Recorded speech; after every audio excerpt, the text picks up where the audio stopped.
So in addition to letting negative self-talk run rampant, it's easy to get caught in habitual styles of thinking that can keep you feeling stuck and moody, which is obviously detrimental to your well-being. And because these thinking patterns often occur unconsciously, it's helpful to become familiar with them so you can be aware of when you might fall into these traps. As you listen to this video, try to take note of how many of these 6 habitual styles of thinking you might be unknowingly participating in. Now, the first of these habitual styles of thinking is catastrophizing. Catastrophizing is a style of thinking that amplifies how anxious you feel. Sometimes when you're in a challenging situation, you'll automatically imagine the worst possible outcome. I'm sure a good number of us have sat down for a test and went, well, I already know I'm going to fail this. Might as well drop out of school now. See, and that's what catastrophizing is. It's a what-if game of worst-case scenarios. And when left unchecked, a catastrophizing thinker might look at rain and expect a hurricane. Now, the next habitual style of thinking is actually twofold. It's exaggerating the negative and discounting the positive. Exaggerating the negative and discounting the positive go hand in hand. Here, positive experiences are overlooked while negative details are magnified. An example is when you say something positive, then use the word but to lead into a negative statement, such as, my grades are better than before, but I still don't have an A. These two styles of thinking tend to discount the positive things in your life while giving more power to the negative aspects. Now, the third habitual style of thinking is called mind reading.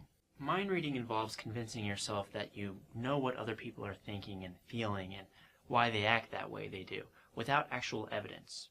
For example, imagine that one day you see your friend and you notice that they're acting a little distant. When you're participating in the habitual style of mind reading, you might think your friend is upset with you. That must be why she's being distant. Yeah, she must be mad because I didn't text her back right away the other day. Oh, that's what it is. Oh God, she hates me. I can tell. In reality, your friend might not be upset with you at all. Maybe they're just stressed out about something going on in their own life and that's why they're distant. We don't know though. Regardless, mind reading can lead to assumptions that aren't rooted in reality, which can fuel a lot of our anxiety and stress. The fourth habitual style of thinking is one that not a lot of folks think about. It's called being the eternal expert. Now, being the eternal expert is a recipe for stress because it makes you on constant guard to defend yourself. When you're the eternal expert, every interaction you have is a trial to defend your opinions and your actions. And because you're the eternal expert, being wrong just isn't an option for you, which is incredibly exhausting. When you can let yourself not be an expert on everything and just admit that sometimes you're just a beginner, a lot of pressure you feel will start to disappear and you'll feel a lot more at ease. The fifth habitual style of thinking is called the shoulds. The shoulds are an all too common thought pattern that can lead to guilt or anger in addition to stress. The shoulds involve having a list of secret rules for yourself or others.